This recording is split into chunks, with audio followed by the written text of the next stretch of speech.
¿Cuántos fraudes electorales? ¿Cuántas imposiciones? México era el país de la corrupción y de los fraudes electorales.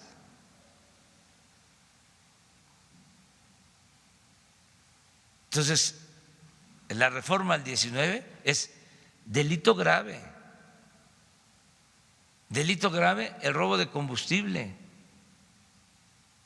Delito grave la evasión fiscal en su modalidad de facturas falsas y de crear empresas fantasmas.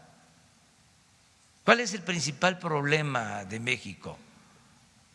Y muy pronto quiero decir, ¿cuál era el principal problema de México? La corrupción. La corrupción. Entonces, no se castigaba. Acuérdense ustedes, eran famosísimos los abogados que actuaban como diputados, como senadores, tienen una gran influencia.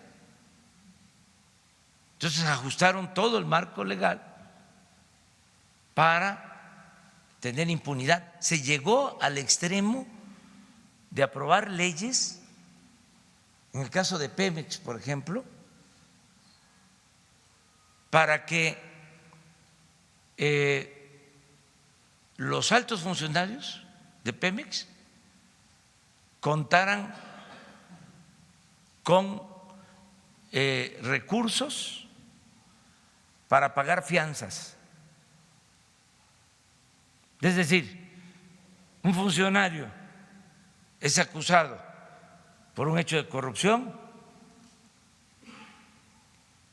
y además de que no se consideraba delito grave, ante cualquier circunstancia tenía la posibilidad de que la empresa pagara su fianza, que porque así era en el extranjero, copiaron todos los modelos, todo lo que les convenía en el arreglo del marco legal. Entonces, 30 años cambiando la Constitución con ese propósito y luego viene, ¿no?, la aprobación de el Instituto de la Transparencia. ¿Para qué sirve? Pura simulación. Nada más para aparentar de que se iba a combatir la corrupción. Luego, el Instituto Anticorrupción,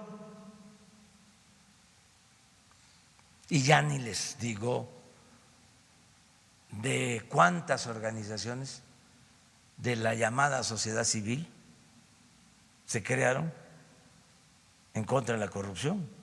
Hay una ahí muy famosa, ¿no? Yo hasta les digo que no sabían cuando fundaron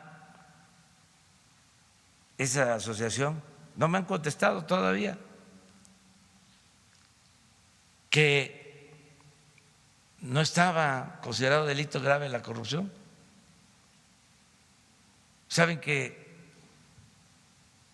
cuando modificaron el Código Penal, pues era Salinas de Gortari presidente, y en ese gobierno, no sé si antes, durante o después, pero en el sexenio de Salinas, el señor Claudio X González era asesor económico del gobierno.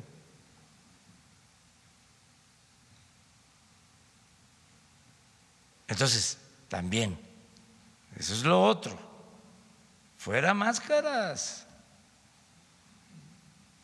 ya no se puede mantener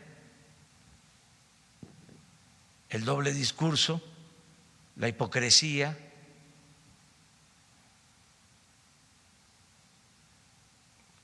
Participaron en el fraude del 2006 estos defensores de la honestidad, estos que ahora son paladines de la libertad y de la democracia. Allá están los manifiestos apoyando el fraude. Pero no solo eso, iban los representantes de estos grupos a ver a los directivos de los medios. Yo recuerdo que antes del fraude del 2006, lo digo ahora porque lo escribí, ya es público, una semana antes de la elección, una reunión, una comida con el dueño de Televisa y dos funcionarios más de esa empresa, Emilio Azcárraga y dos funcionarios más, y me sacan un documento en donde yo supuestamente iba a expropiar Televisa si ganaba. Hasta me llamó la atención porque me quedé con el documento, lo tengo ahí.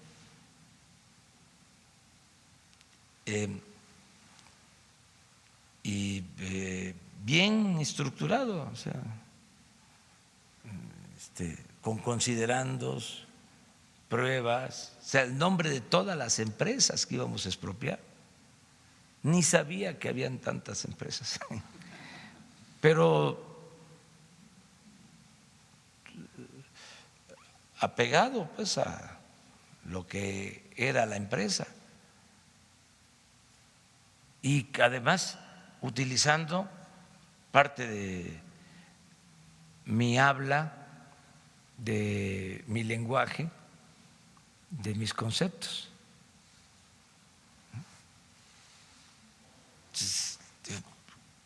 ¿Cómo creen esto? Me quedé con el documento, pero bueno.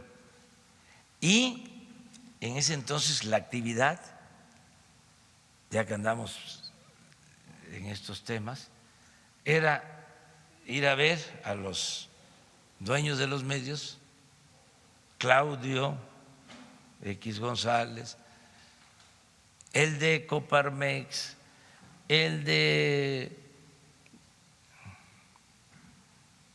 el Consejo de Hombres de Negocios, creo que ese era Claudio, pero ahí están los nombres. ¿Sí? Y a decir de que pues yo era un peligro para México y la campaña a todo lo que daba en contra nuestra. Fíjense que estaba toda la campaña en contra nuestra, un bombardeo, porque este mismo grupo elaboró los mensajes para transmitir en medios y espantando, infundiendo miedo. Si gana López Obrador, que es un peligro para México, se van a cerrar los comercios, y bajaban las cortinas así, en las imágenes, se caían las bicicletas, se caían las bardas, ¿sí? Violando toda la legislación electoral, financiando toda esta campaña negra. Y le decían a los de los medios más influyentes, porque había resistencias, porque decían las televisoras, si nos abrimos por completo, o sea, y eso que ya estaba la guerra sucia, todo lo que daba, querían más. Entonces les decían estos personajes, no, no, no, no, no, no, no, todo hay que destruirlo políticamente. Y entonces un dueño de un medio de comunicación, de una televisora, les dice, ¿y la credibilidad? ¿Vamos a perder credibilidad? Fíjese que tenía razón en aquel entonces. ¿Cómo se fue perdiendo credibilidad por esas acciones, por ese sometimiento de los medios a grupos de intereses creados? Y me acuerdo que uno de estos personajes de los medios le contestó, no te preocupes, hombre, cuando mucho van a tener un problema, un mes, 2 meses, ya luego se olvida. Pues no se olvidó, no se olvidó. Entonces, ahora es distinto. Desde luego, los medios actúan con mucha más responsabilidad, no solo porque existan las redes sociales, sino porque los medios convencionales entendieron de que ya no se podía seguir con lo mismo y ahora hay más libertad, se avanzó muchísimo. Esos mismos medios, Televisa, ya no es lo mismo que antes, no es lo mismo que antes. Y además, no quedarnos anclados en lo que nos hicieron. Por eso yo digo, no olvidar, pero sí perdonar. Y todos tenemos que actuar de esta forma. Y lo mismo estos personajes que encabezaron toda esa campaña. Ahora los veo y los saludo como si nada. Imagínense si yo voy a andar albergando rencores, odios, no podría vivir. Claro que hicieron daño. Yo nada más digo, entre otras cosas, que si no se hubiesen robado la elección del 2006, no estaría así el país. Y no hubiese habido la violencia que hasta ahora estamos padeciendo. Porque sin duda esa estrategia de declarar la guerra fue un absurdo, fue un acto irresponsable e irracional. Entre otras cosas, hasta se puso en riesgo la imagen de una institución, de 2 instituciones que son fundamentales del Estado, ¿sí? La Secretaría de la Defensa y la Secretaría de Marina, porque ellos recibieron las órdenes de la autoridad civil para ir a los enfrentamientos, a llevar a cabo una política de utilización de fuerza, sin atender las causas que originan la inseguridad y la violencia, sin tener un conocimiento certero de lo que estaba sucediendo. Fue pegarle un palazo al avispero a lo tonto. Entonces, ya dejar atrás eso, pero no olvidar, no vivir con odios, con rencores. Además que a veces se tiene que hablar de esto porque parece como si no hubiese pasado nada, como si llegamos aquí y hay una especie de amnesia, ¿sí? Y ya estamos aquí. No, fue un proceso que se llevó a cabo y bueno, fue favorable para el país, que es lo más importante. Mi segunda pregunta, presidente, disculpe. En nuestra revista Petróleo y Energía llevamos una investigación sobre oro negro. Ayer la colega Carmen Aristegui en su programa, también Ana Lilia Pérez ventiló el tema de oro negro, donde una empresa israelí fue contratada por el señor Gonzalo Hill White para vigilar a funcionarios de Pemex con esta empresa Black Cup. Con esto, presidente, se viola la soberanía del Estado mexicano y esta es una situación delicada. El artículo 123 del Código Penal establece como delito a traición a la patria quien comete esta situación. ¿Iniciará usted una investigación profunda, a fondo, sobre este tema? Hay una investigación abierta y hay un litigio con esta empresa. Desde luego hay elementos para buscar que Pemex no salga mal, que la nación no se perjudique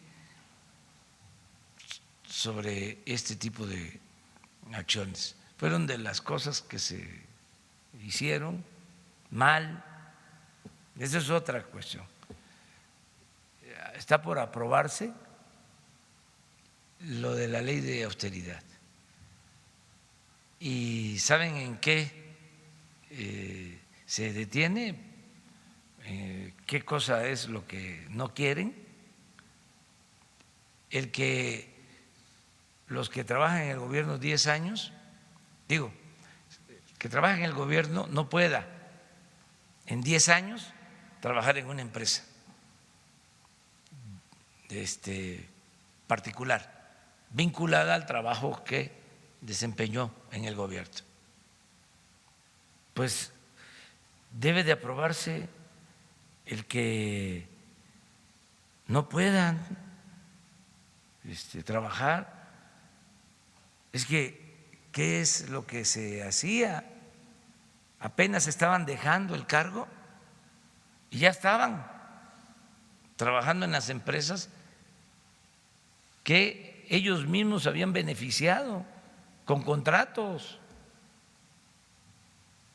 Esto que estás planteando, ¿cómo el hijo del secretario de Hacienda? Pero este es un caso, expresidentes que terminan y se van a trabajar a las empresas que beneficiaron cuando estaban de presidentes, exsecretarios de Hacienda, exdirectores de Pemex, exdirectores de la Comisión Federal de Electricidad, exdirectores del sector energético de la Secretaría de Energía. Entonces, todo eso pues tiene que terminarse. Yo aprovecho para informar, la vez pasada me lo preguntaron, pero como no se ha dicho nada sobre el tema, quiero comentarles de que se hizo una renovación completa en Pemex Internacional. Aquí algunos de ustedes planteó en una ocasión. Yo, presidente. Sí.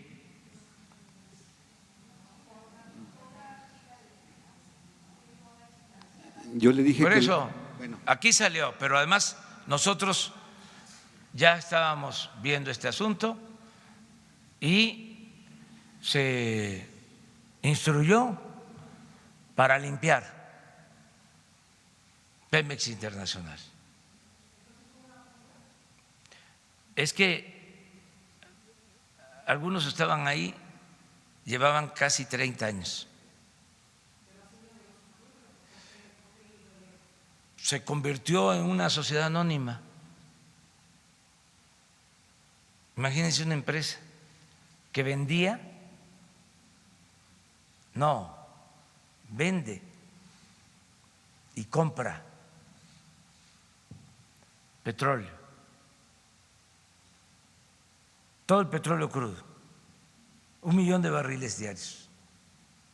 Fijan los precios mediante fórmulas y deciden a quién vender y compran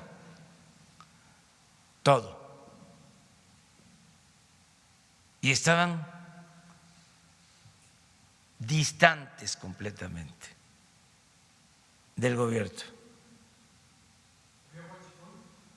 le dije, presidente, le dije que el Huachicol Internacional estaba ahí en PMI. Limpiando. O sea, se reunió el Consejo de Administración y se cambiaron a 10 directivos, empezando por el director general, o los de arriba. Entonces, todas esas cosas, y era excusarse de que se trataba, primero, es muy curioso, ¿no?, que dicen son cuestiones técnicas, no cualquiera se puede meter ahí.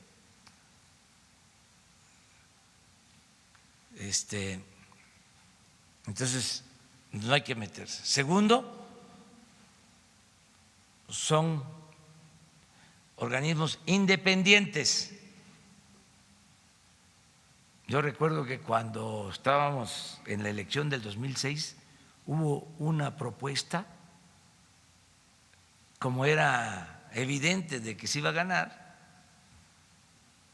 y precisamente por mantener los privilegios fiscales, ¿saben qué querían?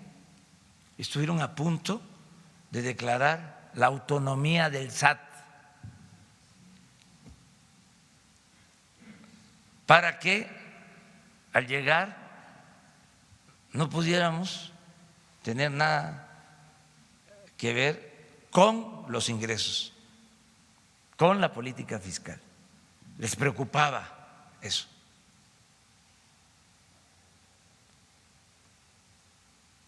Entonces es técnico, es autónomo. Y lo tercero, hay que tener cuidado con los mercados. No vaya a ser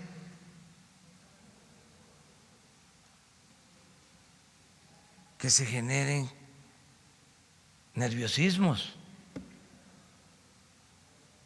¿Qué van a decir las calificadoras? Pues ¿qué pueden decir los mercados? ¿Qué pueden decir las calificadoras? ¿Qué pueden decir los organismos financieros? Pues que no debe de haber corrupción.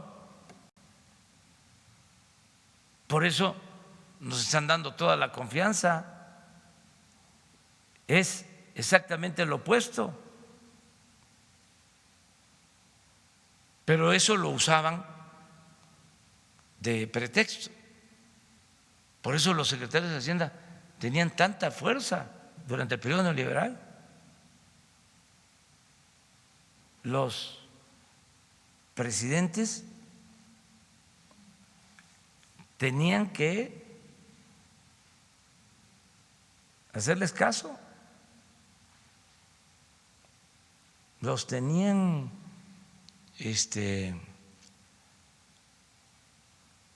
apantallados. Cuidado, esto no se puede mover, aunque se tratara de algo irracional.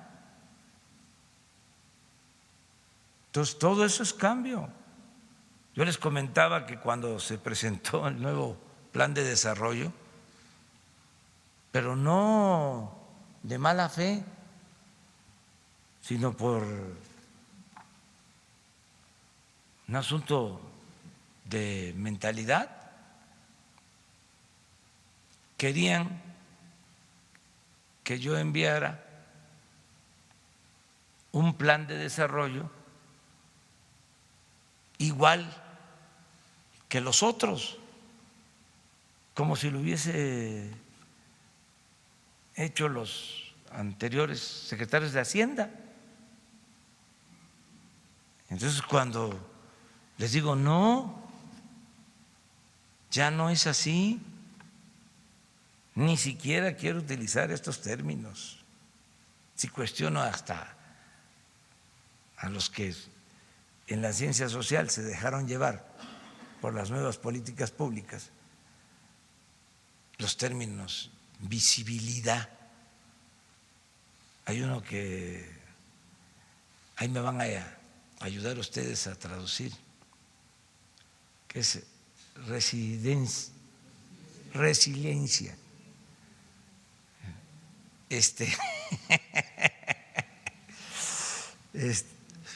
Y así, bueno, si me niego hasta utilizar en lo que tiene que ver con la ciencia social esos términos, pues más, ¿no?, en lo que tiene que ver con la política económica neoliberal, eso que elevaron a rango supremo la economía y subordinaron todo lo demás. Entonces, aquí abro un paréntesis para decir, ustedes que son periodistas y muy buenos,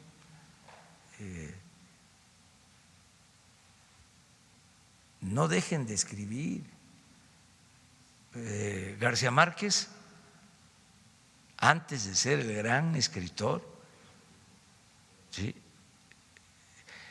su oficio fue el de periodista. Es para escribir el periodismo, porque además no hay que pensar mucho, o sea, no hay que llegar al maquinazo, pero obliga al ejercicio de la mente y a escribir bien. Eso también se perdió mucho en todo el periodo neoliberal, porque ahora parece que se escribe en clave en el internet y demás, en las redes, ¿sí? Pero antes de cerrar el paréntesis, a mí me gustaría que un día o dos o tres o una semana organícense, lleven un taller y que lo imparta Miguel Reyes Razo. ¿Por qué no? O sea, ¿cómo se escribe? O sea, es importante. Bueno, ¿qué pasa? Cierro el paréntesis. El plan, ¿sí?, ya no es ese, sino es el que elaboramos. Tuvimos que rehacerlo, pero cuando lo entrego a Hacienda, la reacción es: esto no puede ser, no podemos entregar este plan, casi diciendo, es ilegal. Pero no es que se actuara de mala fe, sino una concepción. Es difícil sacudirse 36 años de política neoliberal, pero hay que hacer un esfuerzo para tener una concepción distinta. Entonces, en el caso de las empresas, pues que tienen que ver con Pemex, se va a investigar todo completamente. Presidente, Pemex está actualmente en un litigio con una empresa estadounidense para tomar el control operativo del yacimiento Zama, pero el día de ayer el Departamento de Estados Unidos ya se pronunció sobre el tema y pues considera que es desafortunado y que ya intervino. No tienen información. Y también, o sea, con todo respeto, no porque es el Departamento de Estado, lo saben todo. Nosotros no estamos revisando ningún contrato de exploración y de perforación de petróleo que se haya otorgado a partir de la reforma energética. ¿Pero no están pidiendo tener el control operativo de ese yacimiento que ya lo tiene una empresa privada? No, es un yacimiento que se comparte con Pemex y no hay ningún problema. Es cosa de que se informen bien. Además, con todo respeto, la verdad, con todo respeto, ¿por qué interviene el Departamento de Estado? Pues en defensa de una empresa norteamericana, dice que es perturbador lo que está haciendo el gobierno de México. No, y hay vías, lo tendría que hacer a través de relaciones internacionales, a través de la Secretaría de Relaciones Internacionales y pedirnos información. O sea, tienen que actuar con respeto a nuestra soberanía. Y además, no es cierto. Nosotros no cometemos ninguna arbitrariedad. Y también quisiera preguntarle sobre otro tema, presidente. Como consecuencia de la lucha contra el robo de combustible, en estados como Puebla se han incrementado otro tipo de delitos porque las bandas criminales que antes vivían del huachicol, pues ahora viven de otros delitos como el secuestro, que tiene más impacto en la sociedad. ¿Cómo van a combatir ustedes este fenómeno? Mañana tenemos la reunión de seguridad en Puebla. De 6 a 7 de la mañana vamos a Puebla. Vamos a estar allá, incluso la conferencia va a ser en Puebla y vamos a revisar lo de la situación de seguridad en Puebla. ¿Pero sí tiene este reporte de cómo ha migrado, digamos, la criminalidad de un delito a otro? No, lo que está pasando en Puebla, no en el caso del secuestro, no tengo información sobre eso. Lo que sí está sucediendo es lo del gas, o sea, de la gasolina al gas, pero no tengo información de que sea al secuestro. Y finalmente preguntarle, presidente, usted ha dicho que el Poder Judicial tiene que renovarse, pero desde adentro. En el Congreso se analiza una reforma para revertir el transitorio que permitió prolongar el mandato de los actuales magistrados electorales. Una vez que fueron elegidos por el Senado, después se hizo una reforma y se les amplió el tramo de mandato. Actualmente en el Congreso quieren revertir eso y que se vayan de acuerdo a lo que establecía inicialmente la ley. ¿Usted estaría de acuerdo en una reforma de ese tipo? Yo no la estoy promoviendo, no es una iniciativa nuestra, eso es lo que puedo comentar. ¿Pero estaría de acuerdo en que los magistrados se fueran antes? Es que ellos lo tienen que resolver, en este caso los senadores. Tienen a lo mejor algún fundamento no conozco el asunto, no sé qué estén argumentando. Porque usted interpuso una acción de inconstitucionalidad cuando esto se aprobó. Sí, pero hay que ver ahora qué están planteando los senadores. Pero no es una de sus prioridades, digamos. No, en no la lo agenda envié, legislativa. no envié yo la iniciativa ni la reforma. Señor presidente, Roberto Madrazo, quien fue candidato a la presidencia junto con usted en 2006, lo reconoce en sus actas que usted ganó la presidencia, pero dice que usted la perdió porque no asistió al primer debate de candidatos a la presidencia de la República, por un lado. Por el otro lado, usted comparte el mea culpa a propósito de 68, que solamente Gustavo Díaz Ordaz es el responsable de los eventos dramáticos del 2 de octubre y finalmente usted a los 14 o 15 años tal vez conoció o se informó con el tiempo o se lo dijo Enrique González Pedrero, el general García Barragán conoció la posibilidad de perpetrar un golpe de Estado en ese momento. Quisiera nos respondiera a esos 3 puntos, señor presidente. Bueno, los Madrazos, pues ya él ha opinado que en efecto hubo un fraude en el 2006. No sé si lo dice así de claro, pero sí insinúa de que fue irregular la elección del 2006. Acerca del debate, pues ese es otro asunto, ¿no?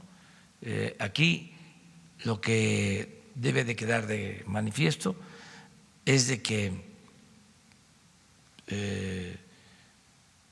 la mayor parte de los actores han reconocido de que hubo fraude y el principal en reconocerlo fue Fox.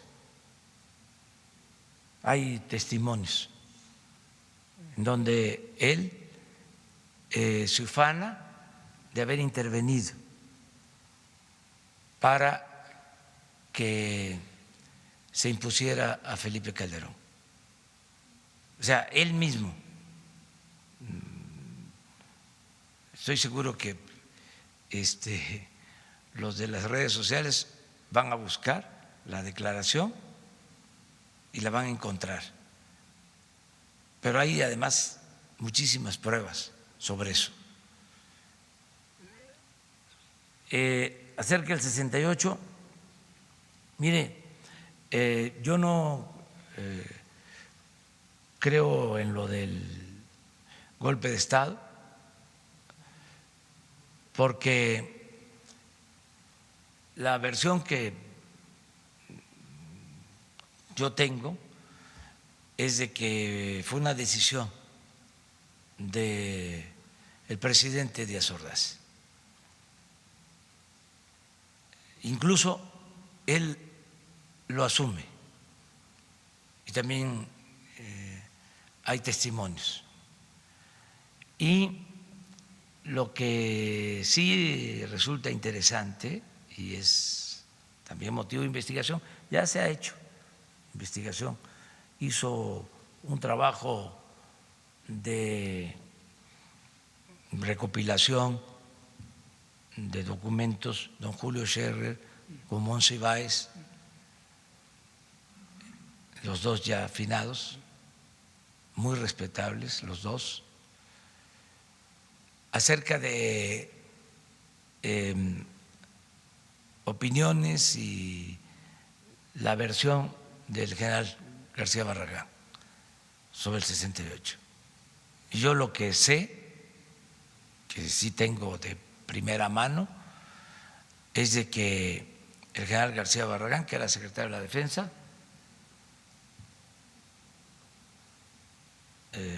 le confesó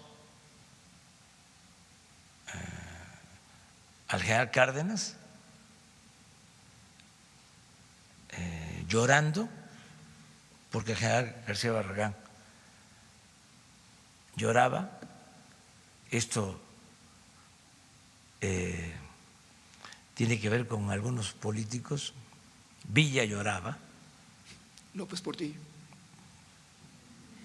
por ejemplo, llorando le confesó de que habían utilizado al Estado Mayor Presidencial.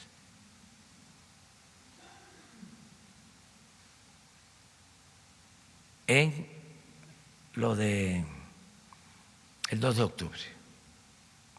Y algo todavía más fuerte, que habían indicios de que también en lo del accidente donde perdió la vida Carlos Madrazo,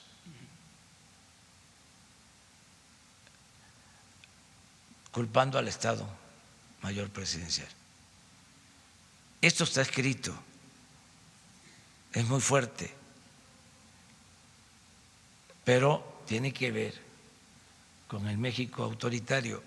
Y si lo digo aquí, es porque todo esto ayuda a que nunca, jamás regresemos a ese México autoritario.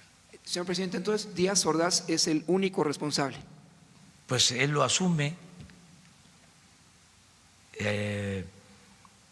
Hay unas memorias no terminadas, inconclusas, unos borradores que la familia de Díaz Ordaz le prestó para que fuesen analizadas esas memorias a Enrique Krause. Y si ustedes leen el texto de Krause sobre esas memorias, ahí se van a dar cuenta de lo que opinaba el presidente Díaz Ordaz. Por ejemplo, la molestia que le causó el que el ingeniero Eberto Castillo diera el grito de independencia en Ciudad Universitaria, en septiembre, antes del 2 de octubre. Ustedes tienen mucho trabajo, o sea, de investigación, que tienen que llevar a cabo. Entonces, aparentemente esto ya pasó, sí, pero Cicerón decía que la historia es la maestra de la vida.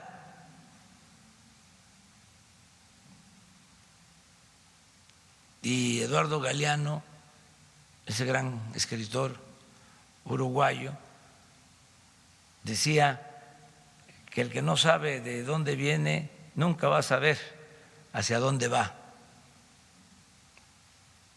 Pero eso es otro asunto.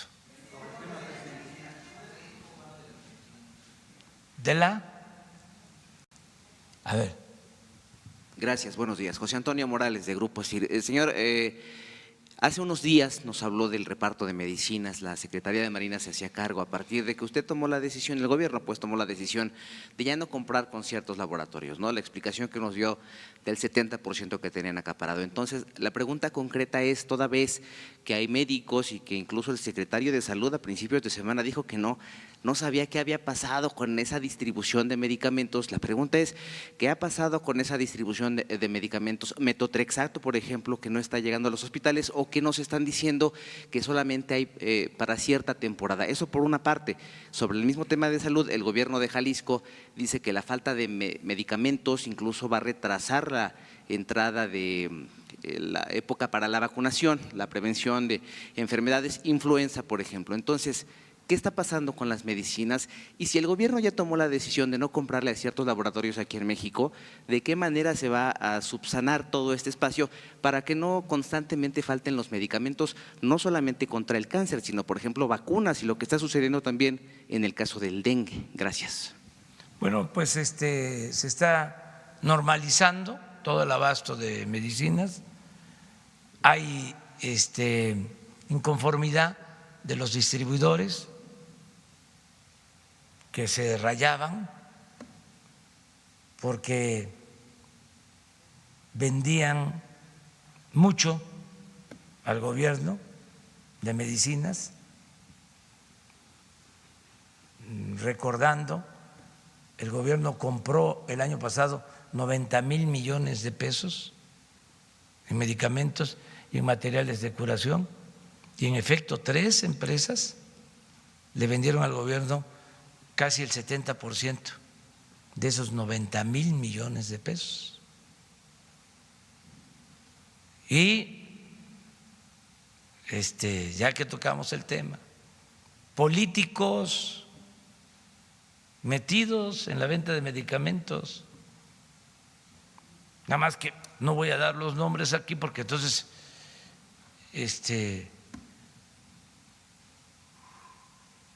ya les dejo a ustedes sin trabajo.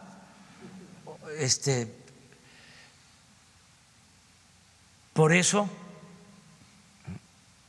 toda la inconformidad y también medios de información, porque un negocio así permitía hasta pagar publicidad.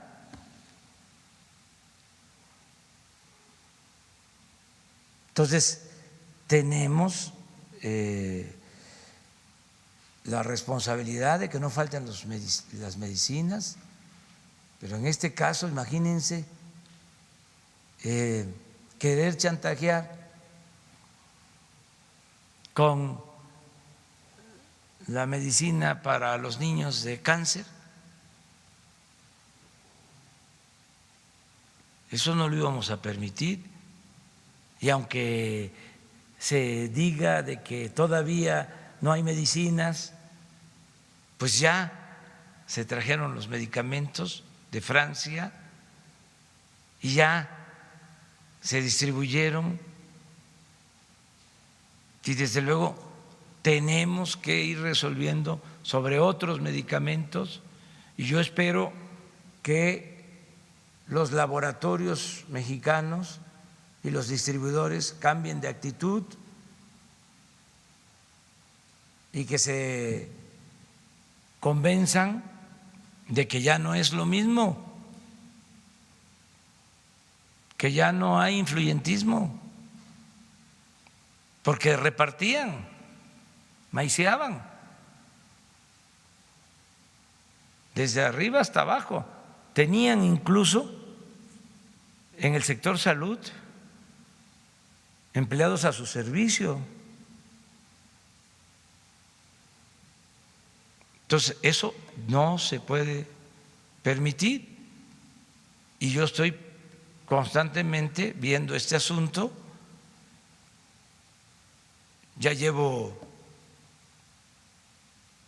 67 hospitales visitados de 80 y estoy pendiente de cómo está el abasto en cada región del país, en cada hospital, y ya inició el plan para que no falten los medicamentos, que no falten los médicos. Tenemos aquí una cita pendiente para convocar a médicos, a especialistas que quieran trabajar en centros de salud, en hospitales. Vamos a hacer esa convocatoria desde aquí. Va a haber trabajo, se van a contratar médicos, se van a contratar especialistas, porque tenemos vacantes en centros de salud, en hospitales, faltan médicos, sobre todo en comunidades rurales, en los hospitales más apartados. Estamos mejorando la infraestructura también para que podamos dar mejor servicio, y he hecho el compromiso de basificar a los trabajadores de la salud poco a poco, pero vamos a cumplir. Se van a basificar todos los trabajadores del sector salud, más de 80,000 en el sexenio o en el tiempo que yo dure, antes de terminar, van a quedar basificados. Entonces, estamos trabajando en esto, se están haciendo cambios, para resolver el problema de los medicamentos. En el caso de las vacunas, lo mismo. Esto tiene que ver con otro tipo de asuntos, una falta de vacunas, de ciertas vacunas a nivel mundial, y se han comprado ya estas vacunas. A partir de noviembre empiezan a llegar las vacunas que faltan. El doctor Alcocer les explica para que tengamos toda la información. Le pido a Jesús que les informe. Yo creo que sí sabe mucho. El doctor Alcocer es una eminencia, no es para presumir, pero es investigador del Instituto de Nutrición, Premio Nacional de Ciencias.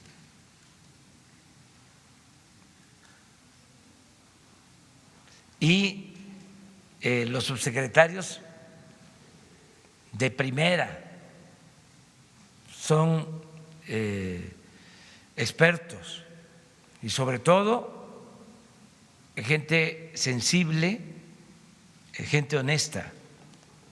Entonces me están ayudando mucho.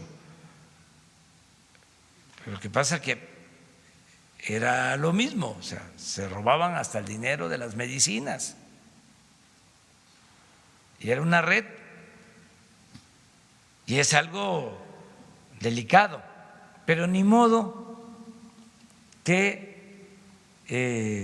nos echáramos para atrás. Cuando hablo de cero corrupción, es cero corrupción, cero impunidad. Si me preguntan qué es lo que quiere dejar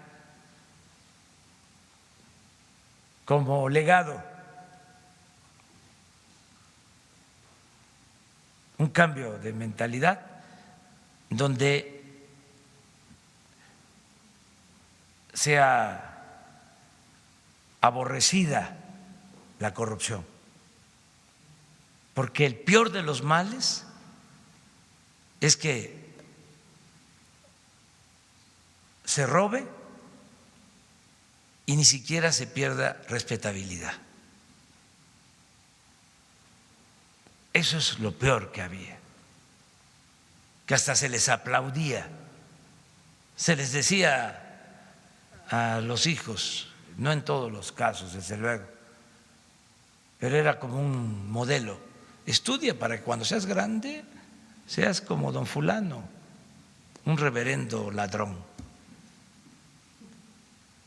Entonces, eso es lo que tenemos que cambiar, y afortunadamente lo podemos hacer porque hay mucha reserva, una gran reserva de valores en nuestro pueblo. Nuestro pueblo es honesto, nuestro pueblo tiene una gran reserva de valores culturales, morales, espirituales. Por eso vamos a lograr este propósito de que exista un verdadero cambio, una transformación. Espero que la Cámara de Diputados apruebe, ya se aprobó en comisiones, falta en el Pleno, con todo respeto, o sea, no es presionarlos, ellos son libres, son autónomos, pero ya necesitamos la ley de austeridad republicana. Y un llamado de atención también a los que dicen: si me piden que yo no trabaje 10 años después de que dejo el cargo en una empresa privada, pues no voy a poder seguir en el servicio público. Yo les diría que lo piensen bien, porque nunca van a tener una oportunidad de servir al prójimo, de servir a los demás, como ahora. No se les va a volver a presentar una oportunidad así. Pueden ganar más, pero no van a tener la dicha, la satisfacción de estar sirviendo en una transformación, en un cambio, en beneficio del pueblo, en beneficio de México. Eso no tiene precio. Entonces, ¿qué somos si no tenemos sentimientos, si no tenemos ideales? Pues ustedes, ¿por qué se dedican al periodismo? Porque les gusta, porque es su pasión. Si no, ahí estarían viendo a ver en qué empresa privada o cómo pongo un negocio y me va mejor y no tengo que estarme levantando a las 5 de la mañana, o sea, a las 4, ¿pero por qué lo hacen? Porque están muy satisfechos, a gusto, con esta noble profesión, con este noble oficio. Ya me voy. Nos vemos mañana en Puebla. Vamos a Puebla. Ya es mucho, ya es mucho. Eso también me lo dicen, dice, no tarde tanto porque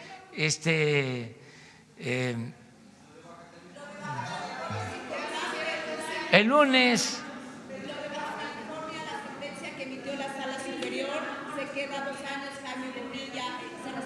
Pues hay que acatarla. O sea, ¿usted la recibe bien? Sí, pues todo lo que resuelvan los organismos, las instancias del Poder Judicial. O sea, ¿cuál es la, no digo consigna, sino la premisa fundamental en este gobierno, en lo que tiene que ver con la aplicación de un auténtico Estado de Derecho? O sea, se resume en una frase de los liberales del siglo XIX: al margen de la ley, nada; por encima de la ley, nadie. Y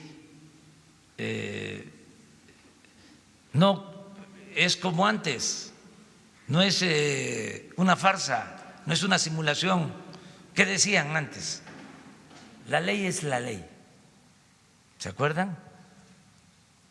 Y no me va a temblar la mano. Y todo el rigor, todo el peso de la ley. Y los políticos más inteligentes, que desde luego los hubo del antiguo régimen, invocaban la razón de Estado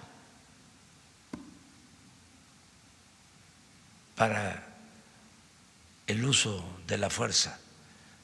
Pues ahora nosotros decimos: al margen de la ley nada, por encima de la ley nadie. Y tenemos que ajustarnos a eso. ¿Se estableció el Estado de Derecho con esa sentencia?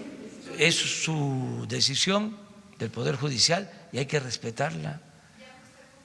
No sé yo si ya esta sea la última instancia, pero si lo es, se acata, se acata.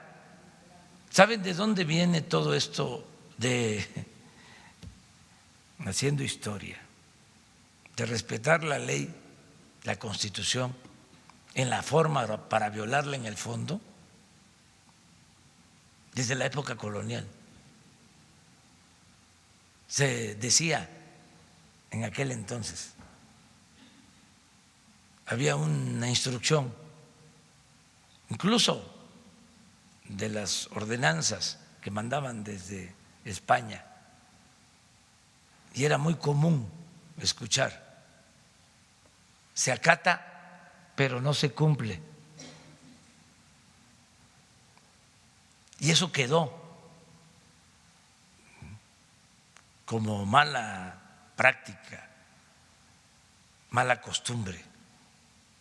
Ahora no, no. Ya hay una resolución, se tiene que cumplir. Y división y equilibrio de poderes. Y ya el Ejecutivo no es el poder de los poderes. Y no hay amiguismo, no hay influyentismo, no hay nepotismo, ninguna de esas lacras de la política. Y cero corrupción, cero impunidad, aunque se trate de familiares. Sí, los datos que sean, pero no se acepta la impunidad. Trátese de quien se trate. Lo dije el día de mi toma de posición. Nada más me hago cargo de Jesús Ernesto, y eso porque es menor de edad. Ya cuando cumpla 18 años, bueno, ya para entonces yo no voy a estar en la función pública.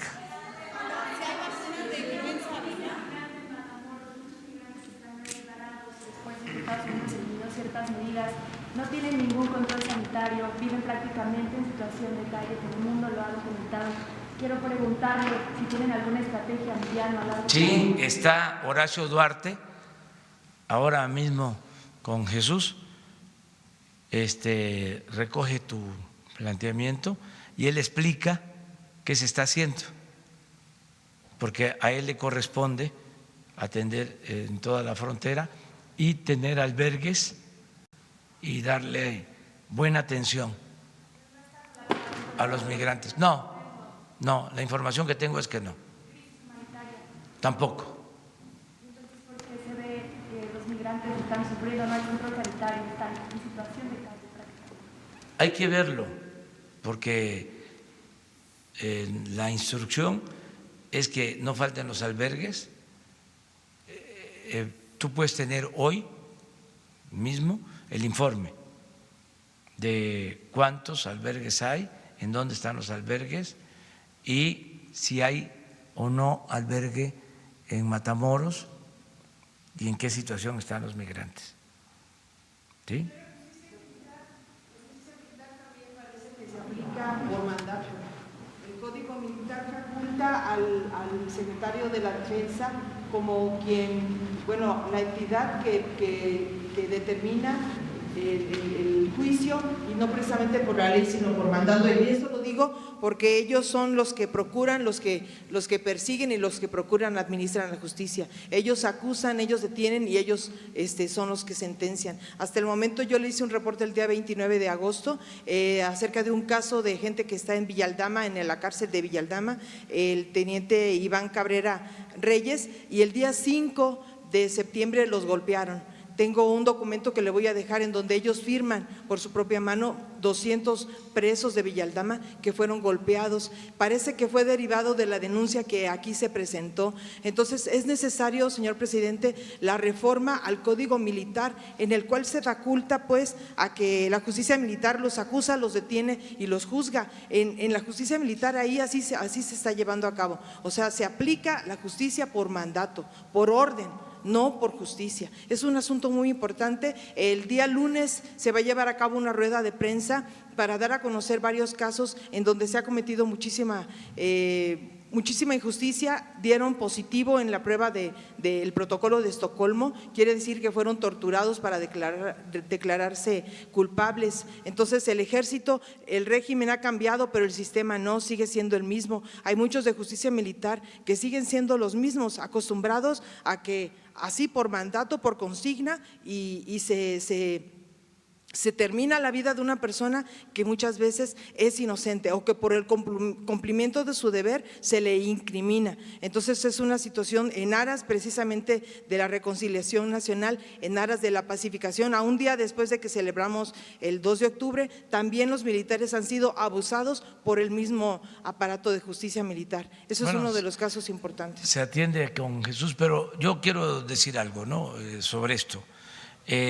Nosotros, además de que recomendamos que no se violen derechos humanos, hemos encontrado en la Secretaría de la Defensa una actitud de responsabilidad y de honestidad, es decir, actúan profesionalmente y ya no hay tortura en México. Yo eso se los puedo garantizar. No hay tortura. No tenemos una sola recomendación de derechos humanos en el tiempo que llevamos por violación de derechos humanos. Y le tengo toda la confianza al general secretario, y esto implica que no lo creo capaz de cometer una injusticia. Entonces, es cosa de verlo, o sea, para que se aclare, y tampoco se atrevería a nadie a que si aquí se hace una denuncia, se dé una represalia. No lo toleraríamos. Entonces, por eso me importa que se investigue. Sí, muchísimas gracias. Acerca de Escuintla, Chiapas, señor presidente, el 5 de agosto el pueblo tomó las calles, tomó la carretera federal porque necesitaban que los escucharan. No los escucharon, fueron golpeados, gaseados, los ancianos, a señoras embarazadas los golpearon. Yo ya los entrevisté. Tenían mucho miedo, ese mismo día los dispersaron de la principal plaza, en donde llegaron para el diálogo. No hubo ningún diálogo, pero sí llegaron unos encapuchados y quemaron la presidencia. Está destruida totalmente la presidencia, está desierta.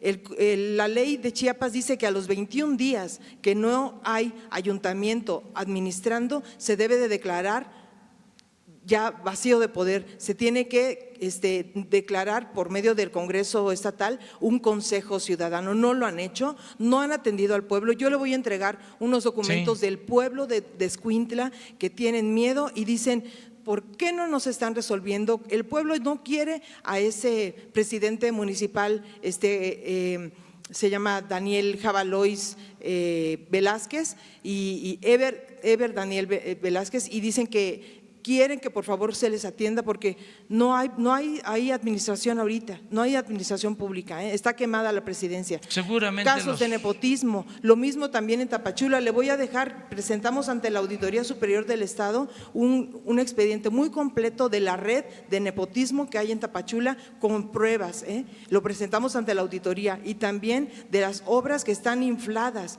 que dicen que por 3 millones de pesos se hicieron 5 calles muy pequeñas y mal hechas, y entre otras cosas. Esos documentos, señor presidente, se los voy a dejar con Jesús, sí, porque el pueblo quiere la cuarta transformación, pero muchos de esos pseudopolíticos no están entendiendo de qué se trata. Bueno, entréganos la información. Mire, aquí hay total, completa apertura. Todo el mundo puede venir y manifestarse. Desde luego que lo mejor es que sean ustedes, periodistas, para que podamos responder a todas las inquietudes. También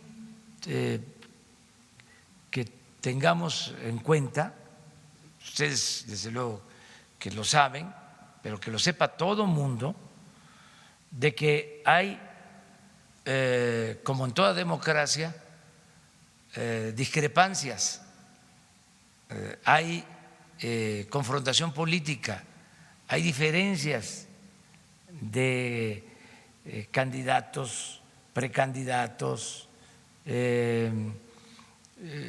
enfrentamientos de dirigentes con otros dirigentes. Hay una sociedad política plural, viva, actuante, democrática. Entonces, que no nos metamos también en esas cosas, porque si no, no vamos a poder atenderlo todo. Cuando hay, por ejemplo, elecciones, en este caso de que van a haber elecciones en Morena, es muy claro que se trata de un asunto que tienen que resolver militantes, dirigentes de Morena, que no debe haber injerencia del gobierno. Nosotros enfrentamos durante muchos años la injerencia perversa del gobierno en asuntos internos de los partidos y injerencia del gobierno en las elecciones. Eso debe descartarse por completo. Aquí aprovecho para decir que el servidor público que intervenga en los procesos internos de los partidos y en particular en el proceso de renovación de la dirección en Morena,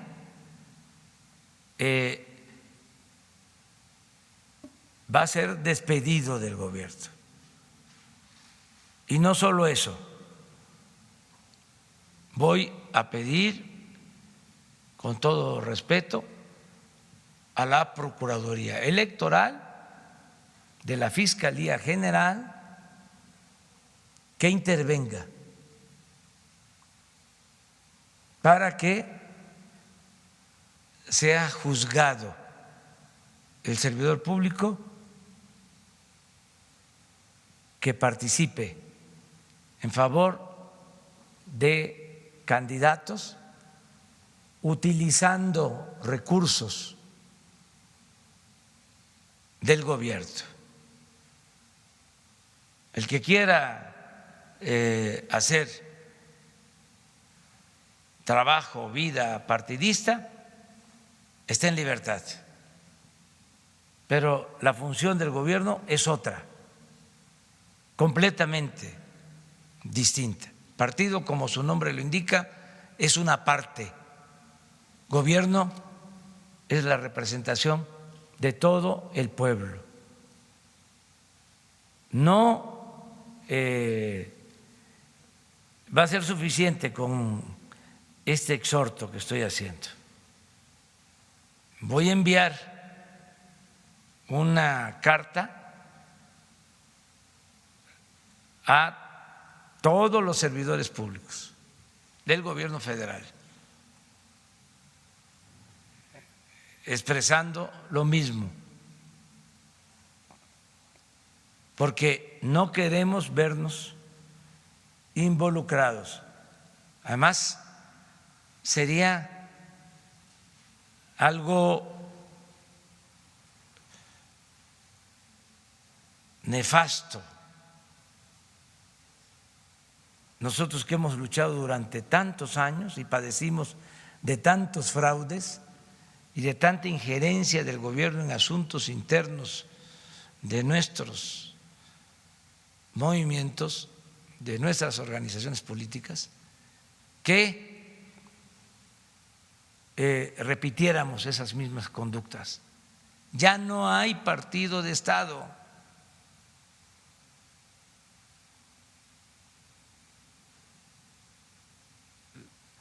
Eso ya se terminó. Ya lo que se constituyó en 1929,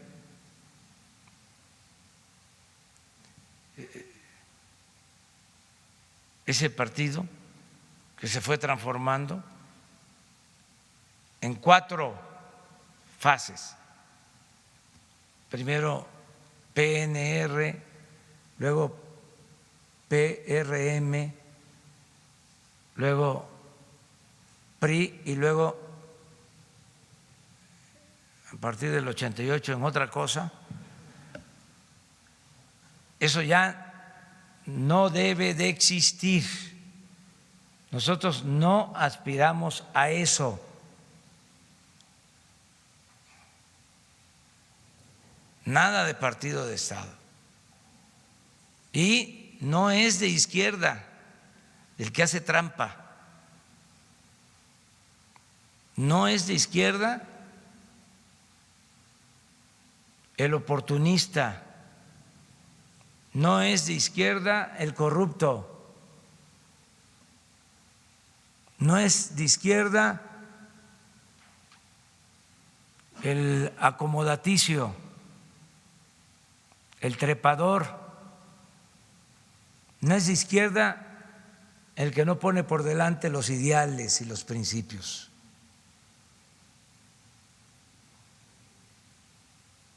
Que quede también esto muy claro.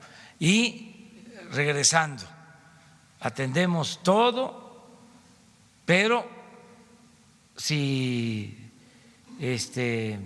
nos ocupamos de los pleitos internos que existen en todo el país y además son consustancial a la democracia, no hay que descalificarlos, pero no podríamos nosotros. Hay cuestiones que corresponden a autoridades estatales, autoridades municipales y actos indebidos. Por ejemplo, si hay que remover una autoridad municipal, pues existe un procedimiento. Los estados son libres, son soberanos, existen los congresos locales, hay instancias para eso. Acudir a esas instancias. Ahora, si lo que se busca es la denuncia, porque pues aquí nos ven muchos, está permitido, pero no abusemos de eso, porque si no, no vamos a poder mantener la misma atención de la gente, ¿no? Porque la gente merece también mucho respeto, los que nos están viendo. Ya me voy, ahora sí, nos vemos mañana.